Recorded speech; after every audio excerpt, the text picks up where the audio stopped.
Before the video starts, there are not gonna be any spoilers or leaks. This theory is completely made up by me and I started working on it before anything was even leaked. So let's start with the video. Kinga is going to be the twist villain, well, kinda. Jax is actually Scratch and the Amazing Digital Circus is actually a show. So welcome to a brand new video. In this video I will say my theory on the ending of the Amazing Digital Circus. Leave a like and a sub if you want me to post more stuff like this, and don't forget to leave a comment and tell me your theories. Okay, what do I mean with the show is a show? Obviously, it's a show, it's on YouTube and Netflix and there are multiple episodes, but that's not what I mean. I'm not talking about that the Amazing Digital Circus is a show in real life, but rather the digital realm they are in is a show. So, what suggests that the digital realm is a show and not just a game? Let's go through every episode. Episode 1, the beginning. In episode 1, it starts off with an intro. Everyone gets introduced, and Jax and Super say, "One of your NPCs, or is this a new sucker? Because if it's a new character, we're gonna have to redo this whole theme song." I'm not doing that again. Wait, what did they say? She won't do it again? So this means they have done it multiple times in the past, and whenever somebody else comes, they remake the intro. But why would they even do an intro when they know each other? Well, if the realm is a show, it would make sense. But maybe it's just Kane's way to keep them sane. So let's skip forward. After several minutes, we see Kinga saying to Pomni, "I think Kaufmo's gone insane. Last time I spoke with him, he was rambling endlessly about some exit. Kinda like you, Pomni. You might be going insane too." The insane guy, Kinga, says that Kaufmo go insane and that Pomni might also simply because they talked about an exit. Well, as we see later on, Kinga was right about Kaufmo going insane while acknowledging something about an exit. It seems like Kinga is good at reading people. Let's switch back to Kinga when Kinga and Jax and Gangel saved Subal. Kinga said, "Thank God you're okay. You didn't experience a game show in there, did you?" A game show? Why specifically a game show? Could this mean that the realm is a show? Probably not, Kinga is insane after all. And he just says random things. So after they save Subal, we switch back to Pomni, where we see that she kinda gone mad while walking around in the exit place. I guess Kinga can guess what happens next weirdly good. But well, Pomni walks into the void and we see Kane, who gets alerted by his watch and says, "Exact sentence. Yes! An alert on my wacky watch at this hour? Oh no! Someone's venturing out into the void! They'll get totally spoiled!" Did you notice it? Let me put the clip in freeze. There is an ad. Wait, why would Kane randomly do an ad placement for a watch for no reason? Well, what are ads used for? To promote something. And where do these ads get placed? Right, in TV shows. But there was also something else in that scene. Listen to what Kane says. Sentence. Yes! An alert on my wacky watch at this hour? Oh no! Someone's venturing out into the void! They'll get totally spoiled! Spoiled? Spoiled of what? This doesn't make any sense. If she stays there, is she gonna get spoiled in the sense that she's gonna die and rot? Or maybe get spoiled on what's going to happen in the future? Well, we can't say of what she would get spoiled yet. This is pretty much it for episode 1. Let's hop into episode 2 now, shall we? In episode 2, we see new AIs interacting with the cast, one of them even gaining consciousness and realizing he's fake. Then later on, they bond together and save the truck and themselves and successfully beat the adventure. You might wonder why I didn't pick information out of certain things in the episode, and it's because you have to look at it as a whole. Let's put the episode in segments and let's leave out the intro and the outro of the episode. First, they get a mission. They find the villains, they fight the villains. One side captures them, the other tries to understand their motives, and they manage to successfully finish the mission. But doesn't this feel like a normal plot of a show? Think about it. The episode was perfectly split up into moments that would happen in a show rather than a random adventure. It even seems a little scripted, but that's pretty much all there is to the episode. Except that we see Kinga acting normal when he has the bucket on. We will see later on why. Episode 3, The Mansion. Episode 3 starts off with the cast trying to see what happens when Pomni tries to hold her breath. A few minutes later, Jack says this. I want to keep the mystery alive. What do you, the viewers, think it is? He calls us out. So does Jax know they are in a show? Or is this just another random persona from Jax trying to hide his real feelings? It could be either or, so let's just skip forward and keep this moment in mind. So Kane introduces the new adventure and they started. Kinga takes Pomni into the mature zone and they're gonna be the main focus of the episode. Later on we see Kinga looking weirdly at the creature's head on the wall, which would be kinda normal because it does look really weird, but if you look at the creature's face, their eyes kinda look like Kinga's. Even the placement of its eyes are the same, but mirrored. Anyways, they search for a key to unlock the escape they found and find in the process another tape. Kinga plays it and listens to it very carefully, even making a smart comment, which is weird because he normally does not act like that. And when the lights go out, Kinga gets more normal over the time, until the creature pops up and hunts them. When the creature opened its mouth, Kinga said, You look beautiful, honey. which is probably because it can hypnotize them if you look into its mouth. But what if the creature is actually Kinga or even Kinga's guild, which is why it shows his wife. I also think Pomni didn't get affected by it when she looked into its mouth for a brief moment. But maybe Kinga just blocked her view. Who knows? Then they go into the elevator thing and we switch back to Zubel and Kane talking with each other. When Zubel says Kane is bad at doing adventures, the realm glitches. But it's not really an important thing for my theory, so let's skip it. They end up in the basement and play the next tape. But there's a very interesting moment that happens when I play the tape. Pomni looks at Kinga after it said, I ended up shooting my wife. A interesting detail that I'm gonna explain later on further. After they got dragged into heck, we see the Hall of the Damned. Pomni rushes in it and the souls take over her and say, How's your wife, Kinga?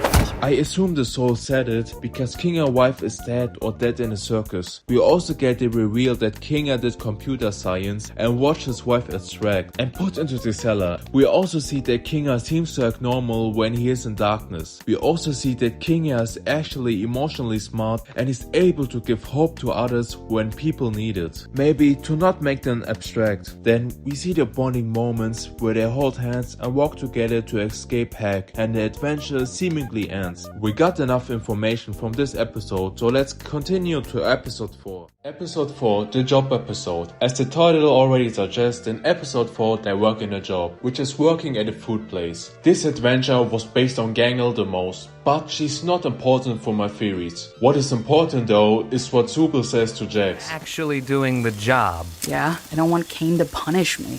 Kane's not gonna do anything malicious. It's not in his nature. You really want to find out? The only thing holding Kane back is the fact that he likes us. I wouldn't push it. Here you can see that the cast believe that Kane only lets them quote-unquote live because he likes them. A bit later we see Pomni and Gamigu, who were killed in episode 2, meet again. Usually most people wouldn't care about this moment, but look at Gamigu before he goes away. For me it kinda looks like Gamigu does remember her, but chooses not to name her or to talk with her for a long time. Maybe he remembers what happened to him, which means AIs, or at least not all AIs, forget everything after they get resetted. The rest of the episode is just character development, which doesn't really concern me right now, but there's still one important thing happening, which is Kane ranking. Kane weirdly ranks Kinga as A+, even when he wasn't present in the episode at all. You should definitely remember that. Now let's hop into episode 5. Episode 5, The Randomizer. In episode 5, we see several random adventures that the cast wanted to happen. One of them being an Sota anime adventure. One big thing that you can notice in that adventure is that Kinga is being portrayed as the teacher for seemingly no reason. It really looks like Kane likes Kinga a lot. But anyways, later on we see the cast in a bar and Kinga is just dozing off as usually, but the moment Regifa talks about her past, his eyes kinda get big and he seems really interested in her story. I don't know why Kinga would care learning about others when he's possibly in light, but maybe it's just a coincidence. After a bit of more talking, the adventure switches to a baseball match where they have to fight off the evil clones and all of them have their weird versions. But when it comes to Kinga, he's being portrayed as a dictator. What is weird is that Kinga gets portrayed as somebody who controls or who is higher than others people again. Before, he was portrayed as a teacher while the others were students. It's starting to get really weird with Kinga and Kane, because why always him? I guess we have to search even further. In the rest of the episode, we just see more character plot and funny moments. We also get the reveal that there's an anonymous person roaming the circus. And that's about it with episode 5.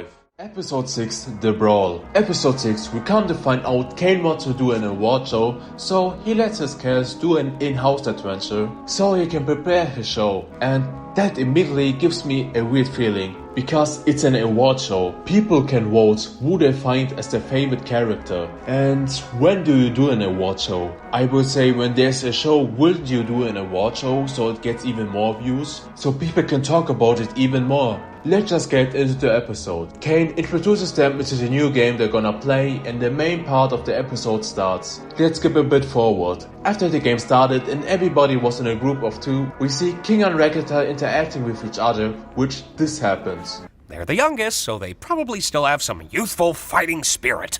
Man, I'm still missing a heart. This isn't fair. Huh? Oh, I got just the thing. Here, take this. Well, wait. What did you just do? What was that? It's a butterfly. It can restore your health. Did Kane mention that? Oh, nah. I made it up. Kinga being able to just create things is weird, but there's something people overlook, which is Kinga being normal, or rather talking normal when he's in light. I thought Kinga cannot be normal, or at least is not normal while he's in light. What's up with that? But after that moment, Kinga acts as usual. Later on, Ragatha and Kinga got eliminated, and Kinga finds Ragatha in a sad state. Kinga, as he always does when he's in dark place, decides to give Ragatha a bit of his wisdom and tells her how much she matters and just gives her hope in general. It seems normal, right? But why did Kinga even die? He clearly believed that his special move would supposedly hit them, but it didn't. I really find it interesting that Kinga always ends up with another person when they feel low and need help, while being in a place of darkness. Or maybe I'm just overreacting and Kinga is just at the right place at the right time. The episode continues and we see the drama between Jax and Pomni and yada yada yada. What is still interesting is the award show.